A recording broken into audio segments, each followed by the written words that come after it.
We are on the North Shore right now, and we are at the Squamish Elders Center, and elders are at the very center of Squamish communities. They hold the wisdom, they hold the history, and they play an important role in passing that on to generations after them. We are meeting one of those elders right now. May I ask you to introduce yourself? Good morning.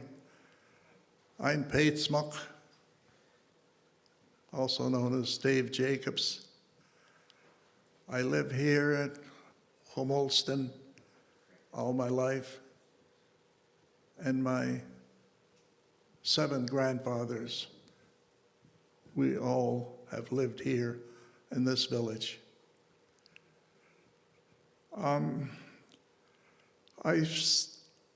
experienced a lot of changes in my lifetime here, and that because the government, with its Indian Act, it changed our lives completely. My view is our freedom was gone. The way of our life was denied our people, our language, our traditions, and our culture. It changed a lot with the Indian Act. I remember as a young lad, I can look out the side door of this building here. That was the original Capilano River. I used to fish there. That changed. What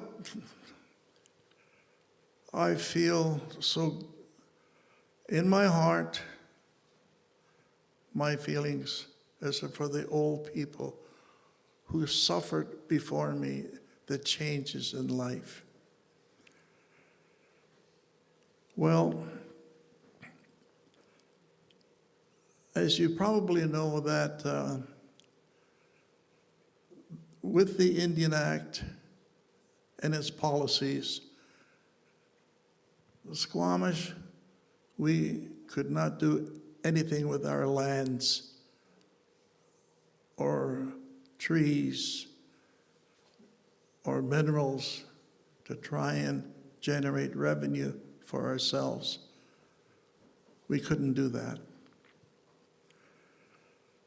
Well, in about the 1950s, the government changed its policy where we, Squamish and our people across this country, we then could hire lawyers, consultants to look at us, talk to us, what can we do? Well, I remember when I got in council in the 1960s,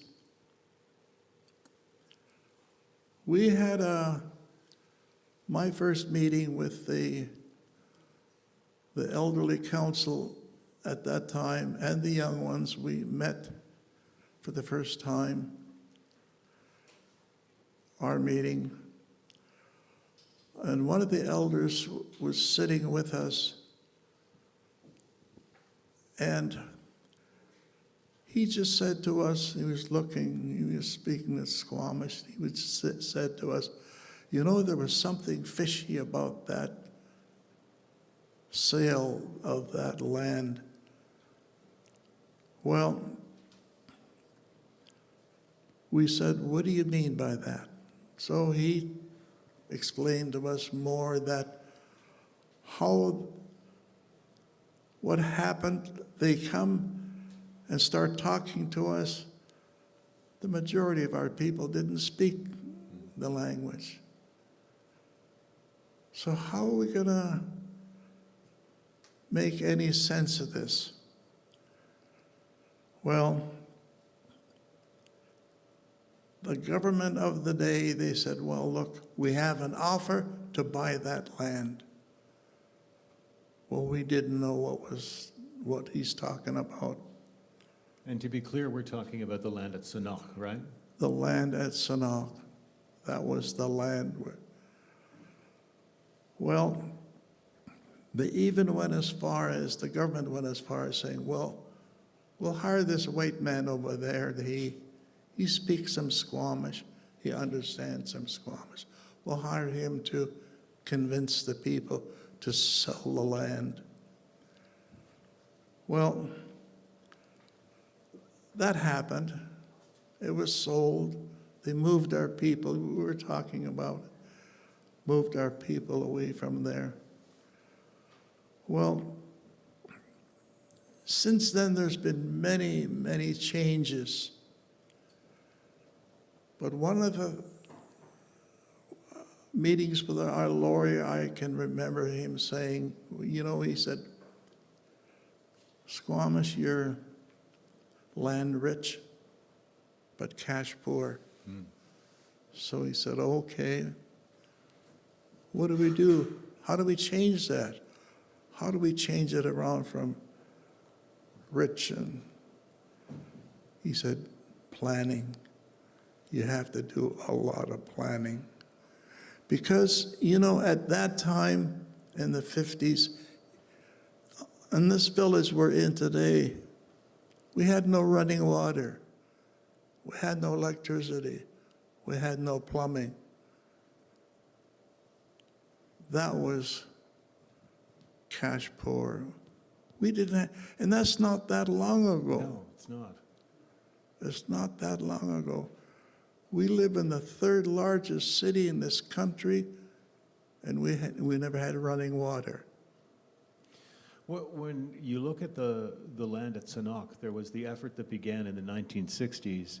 That took almost 4 decades to get to the point where the Squamish Nation was able to once again claim ownership of that land. And even then, it was only a small part of the original village site. Well, it's a very long, tedious story. It's hard to, because faces have changed even in my time with council, with chiefs, governments, things change. You can't change governments overnight. So we had to, okay, where do we start? When do we start? How do we start? We had to do the same thing. It was more difficult for Squamish because, you know, I don't like to talk about giving bad words out, but we were discriminated against. We were, I don't like this word, we're in the bottom of the totem pole. I don't like that. No. I guess now we're on top of the totem pole, so it worked. But there were difficult times. And when it comes to what we see happening on that land now, I mean, when you think of the history of that village and everyone who lived there being put on a barge and being sent out into the Burrard Inlet, and as someone reminded me yesterday, watching the government set fire to that village site, basically watching it burn from out on the water. What do you think about where it is now today with the development that's going ahead there? Well, what we have, I was very happy to hear the 2 songs my nephew sang from the old people, the old song, Come from Smeatla, the Longhouse songs. So what that reminds me of, we have potlatch, you're planning, you plan it, you talk about it.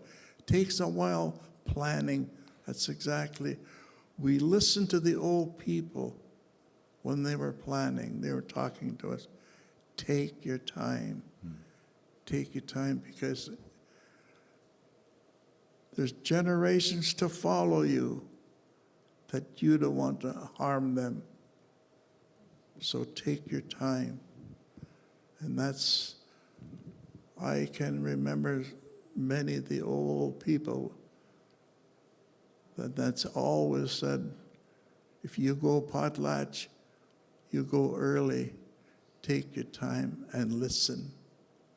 Because you're not learning anything when you're talking, you learn when you're listening. Thank you so much for the time. Hi, Seb, CM, and CA. Hi, Ska. Thank you.